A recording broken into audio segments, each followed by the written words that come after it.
Boa noite, amada Igreja Batista Oceânica de Itaquaçu. Mais um dia estamos aqui para louvar e agradecer o nome do Senhor. Hoje nós vamos dar continuidade às reflexões, aos ensinamentos que a luz da Bíblia nos ensina em relação aos nossos relacionamentos com o nosso Deus. E hoje nós teremos o Guto, o Gutenberg, o seminarista. Ele vai estar ministrando sobre o relacionamento matrimonial. E é um prazer enorme estar aqui. E desde já eu já peço ao Senhor que a bênção dele esteja sobre a sua vida, sobre a sua casa, sobre todos aqueles que estão nos assistindo. E o tema desse mês que a gente está trabalhando é cultivando relacionamentos saudáveis. E eu quero ler aqui o texto de Jeremias 17, do verso 7 ao 8, que diz: Bendito é o homem que confia no Senhor e cuja a esperança está no Senhor. Ele é como árvore plantada junto às águas, que espalha suas raízes até o ribeiro.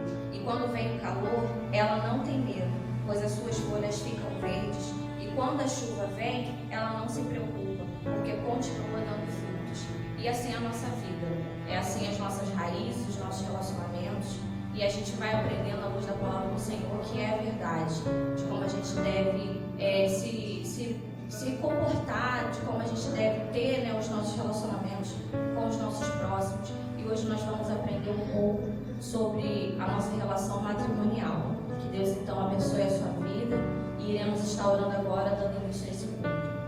Pai amado, Pai querido, graças te dou, Senhor, porque mais um dia, Senhor, somos 10, pela tua graça, pela tua misericórdia, Senhor, que vem, Senhor, nos sustentado, pela tua paz, ó Deus, que excede todo entendimento, ó Deus, e em meio a essa situação, Senhor, nós, ó Deus, temos paz no Senhor, porque sabemos, ó Deus, que o Senhor tem o controle de todas as coisas e que tudo, Senhor, coopera para o bem daqueles que te amam, Senhor. Então, neste momento, eu ofereço, ó Deus, esse culto, ó Deus, que aqui estaremos prestando ao Senhor, que ele possa ser, ó Deus, como um cheiro suave onde tu estás, e que o Senhor vá, Senhor, ao encontro de cada vida, Senhor, nesta hora, e sonde os seus corações, e dê, Senhor, aquilo, Senhor, que cada um necessita. É o que eu te peço e já te agradeço no nome de Jesus. Amém. Queremos o seu nome agradecer, Senhor, a nossa vida, a vida da sua família, que você possa estar fazendo essa oração, sempre pedindo ao Senhor que venha agradecer o seu lar, a sua vida, a sua família. Queremos o teu nome engrandecer e agradecer-te por tua obra em nossas vidas. Confiamos em teu infinito amor, pois só tu és o Deus eterno sobre toda a terra e céus.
Queremos o teu nome engrandecer e agradecer-te por tua obra em nossas vidas. Confiamos em teu infinito amor,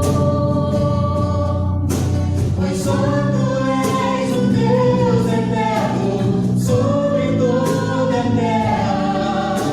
Pois só tu és o Deus eterno sobre toda a terra.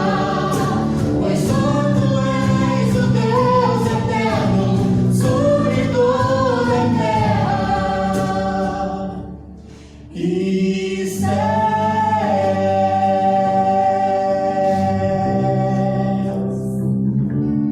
E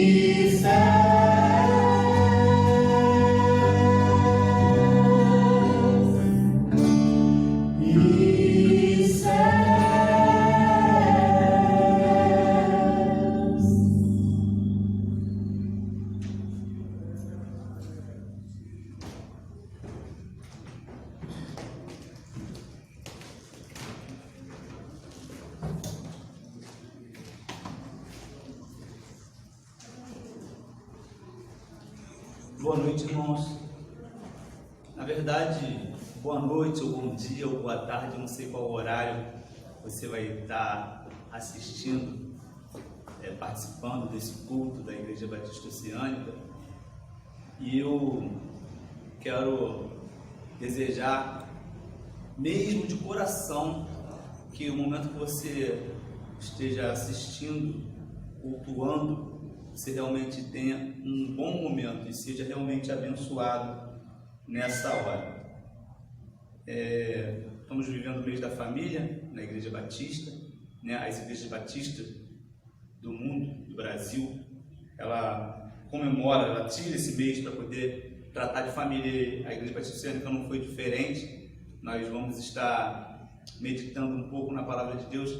É muito estranho, né, para mim, essa questão de estar aqui nesse tempo que a gente está acostumado a ver todo mundo aqui. O pastor Silvio falou isso também, e eu me sinto muito estranho. Acho que a palavra correta é essa, estranho. A gente está acostumado a ver os irmãos da igreja cheia, e é interessante, não sei se vocês pensam dessa forma, mas quando você chega na igreja, parece que tem o nosso lugarzinho especial. A gente sempre senta naquele mesmo lugar. Então eu estou olhando esses bancos vazios aqui e eu fico vendo o rostinho de cada irmão, de cada lugar, que cada um em peculiar, né, gostava de sentar, gosta de sentar. Mas estamos vivendo um momento de pandemia, e essa foi a maneira que a nossa igreja, o nosso pastor achou bem interessante para podermos estar cultuando a Deus e não perdermos o contato, né, de uma certa forma estar junto nas redes sociais. E o tema, como a Lidiane já falou, é cultivando relacionamentos saudáveis.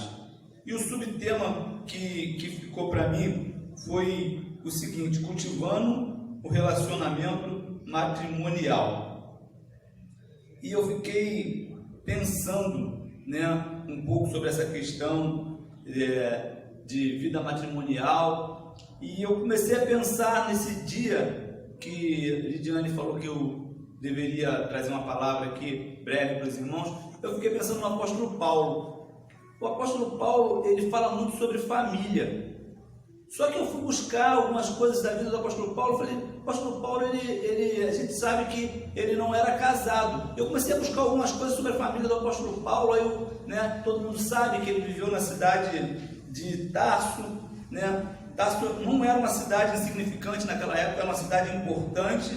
Ela tinha 300 mil habitantes. Em Atos 21, 39, ela vai falar da importância dela. O próprio Paulo, ele fala da importância. Em Atos do Apóstolo 21, 39, fala: não respondeu Paulo, sou judeu. Não, respondeu Paulo, sou judeu e cidadão de Tarso, cidade importante da Cilícia. Por favor, permita-me falar com esta gente.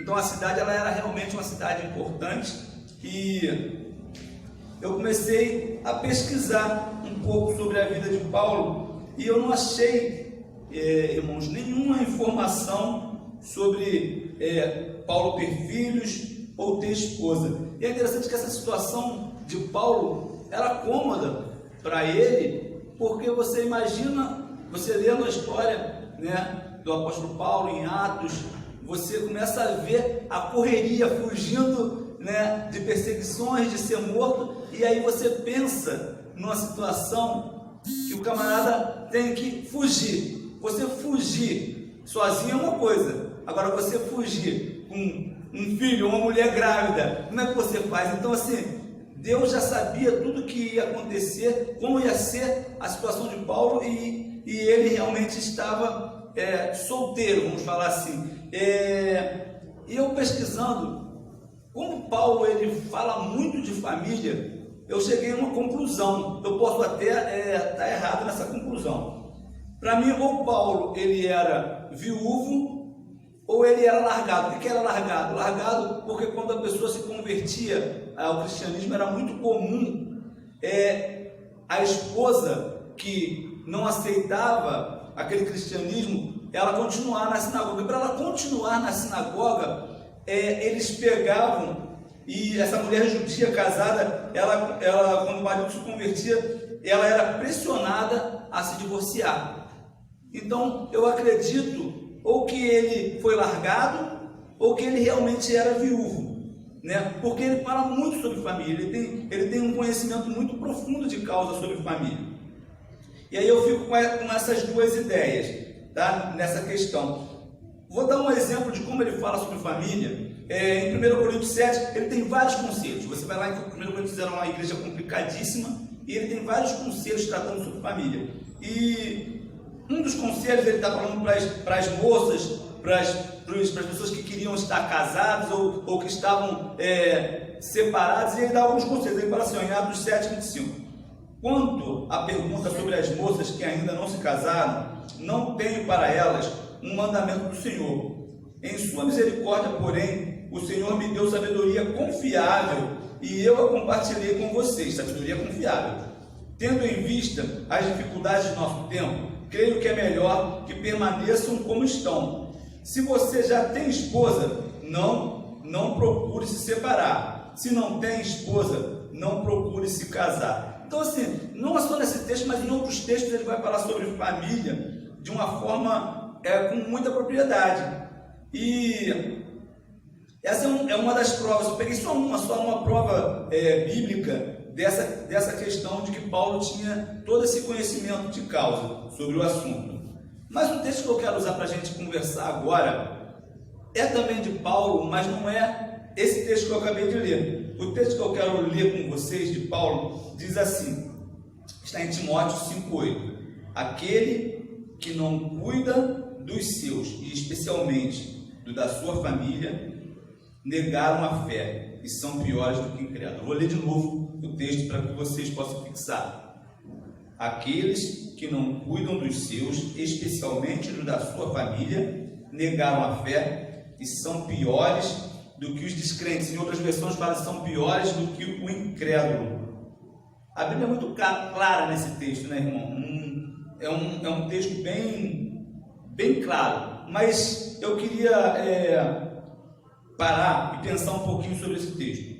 Me parece que a igreja de Éfeso, a qual Paulo escreve a carta para Timóteo, estava tendo alguns problemas. E um dos problemas que a igreja estava tendo naquele período era com questão das viúvas. E ele começa a falar nesse texto, se você for lá no início do texto, você vai ver que ele começa a falar sobre as viúvas que realmente são viúvas, e ele vai traçando algumas ordens, algumas coisas, para que o seu filho na fé, Timóteo, ele conversasse com a igreja. E é interessante que esse texto, ele é endereçado a Timóteo, mas a gente entende que ele precisa ser falado na igreja. Por quê? Porque o apóstolo Paulo, no início da carta, ele começa a falar, eu, apóstolo do Senhor, então ele vai explicando, vai colocando essa situação, ou seja, essa carta não era tão somente para Timóteo, essa carta ela deveria ser lida para a igreja. Paulo ele estava numa situação que não podia estar visitando aquela igreja naquele momento, então ele escreve essa carta a Timóteo, ensinando algumas coisas para ele, explicando algumas coisas que ele precisava fazer. Eu vou dar um exemplo claro hoje, aqui nosso, da nossa realidade. As viúvas que não eram viúvas, ou as viúvas que estavam querendo viver uma vida que não era da viuvez na época. E uma coisa interessante, vamos falar assim, no meu caso, vou falar uma realidade nossa aqui, e vou falar da minha mãe. Minha mãe é uma senhora viúva, só que eu trabalho, né? Meu irmão trabalha, minha irmã trabalha, e a minha mãe hoje, né, tem a aposentadoria dela, mas naquela época não tinha essa questão da aposentadoria. Então, qual era a ordem? Se você tem uma viúva na sua casa, você precisa cuidar dela. Mas o que o pessoal estava fazendo? Estava abandonando a viúva e deixa que a igreja cuida. Era mais ou menos assim. Era como se eu pegasse hoje a minha situação e falar, vou cuidar da minha mãe não.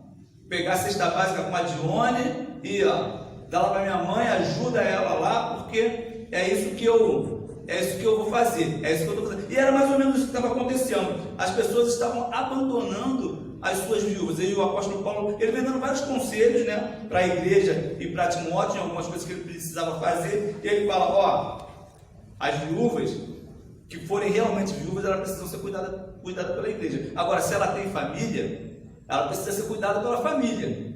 E aí é onde cabe o texto que eu acabei de ler para vocês.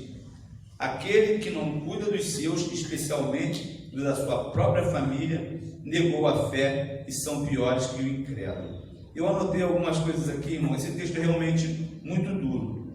Mas olha só, não adianta a gente sustentar missionário e deixar nossa família abandonada. Isso é negar a fé. Vai ajudar um amigo, fica o dia inteiro ajudando um amigo consertando um carro. Mexe no carro daqui, mexe no carro dali, passa o dia inteiro, mas você não tira um minuto para pegar o seu filho, para dar uma volta de carro no teu carro com ele. Está negando a fé também, irmão. Gasta dinheiro com supérfluos, egoístamente, somente para você. Não tira um centavo para abençoar um parente seu que está passando necessidade nessa pandemia. Irmão, negou a fé. É duro isso, mas é verdade. Negou a fé. Passa o dia inteiro no WhatsApp, brincando, vendo vídeo, fazendo memes, fazendo um monte de coisa, mas não tira um minuto para mandar uma mensagem para aquele teu amigo, para aquele teu irmão, para aquele teu parente, falar assim, como é que você está, cara? Você está precisando de alguma coisa? Você precisa de uma ajuda? Precisa de algo? Não, você não faz. E isso, você está negando a fé. Camarada faz tudo dentro da igreja. Na igreja ele é uma bênção. Ele ajuda a limpar, ele ajuda a varrer, ele ajuda a fazer todas as coisas. Está disposto a tudo. Mas em casa, ele não prega um prego na barra de sabão. Meu irmão, está negando a fé. Não sou eu que estou falando não, é a palavra que está falando. Se você não faz pelos seus, não faz pelos da sua família, não faz pelo camarada que está aqui pertinho de você, o que é melhor, o que você pode fazer de melhor, se você tem e retém e não abençoa, você está negando a fé. E o pior de tudo é o final do texto, que ele fala, e o pior de tudo, você é pior do que o incrédulo, é pior do que o não crente. Irmãos, vamos aproveitar esse momento que nós temos vivido aí, de pandemia. É um momento complicado, é um momento sensível, onde todos estão sensíveis, até mesmo a ouvir a palavra, e vamos aproveitar e vamos praticar um pouco do amor de Cristo. Vamos aproveitar esse momento de pandemia que nós temos vivido e vamos tentar ser melhores, vamos tentar fazer diferente. Aproveita o tempo que você está de bobeira em casa, manda uma mensagem para aquele tio que você não vê há um tempão, pergunta para ele se ele está tudo bem. Às vezes ele está passando uma dificuldade e você não sabe, mas por quê? Porque você não se preocupou, você não perguntou, porque eu não perguntei. Então assim, é um momento da gente parar um pouquinho e pensar: será que eu tenho negado a fé?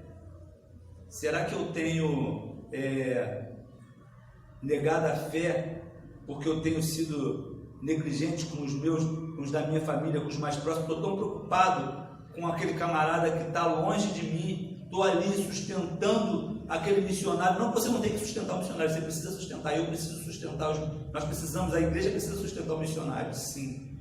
Mas e os nossos? Os que estão aqui pertinho da gente? A palavra diz que a gente está negando a fé se a gente não está fazendo isso. Então, meu irmão, eu vou, para terminar, deixar mais uma palavrinha aqui para você. Assim, não viva a sua vida em si mesmo. Cultive seu relacionamento conjugal cuidando melhor dos seus. Você só pode cultivar o relacionamento conjugal com o seu cônjuge, com a sua família, com o seu esposo, com a sua esposa, se você estiver cuidando dos seus. Dos seus, quando eu falo dos seus, é no modo geral, é cuidando do parente dela e vice-versa, ela cuidando dos seus parentes. Isso é cultivar relacionamento conjugal. Vamos orar?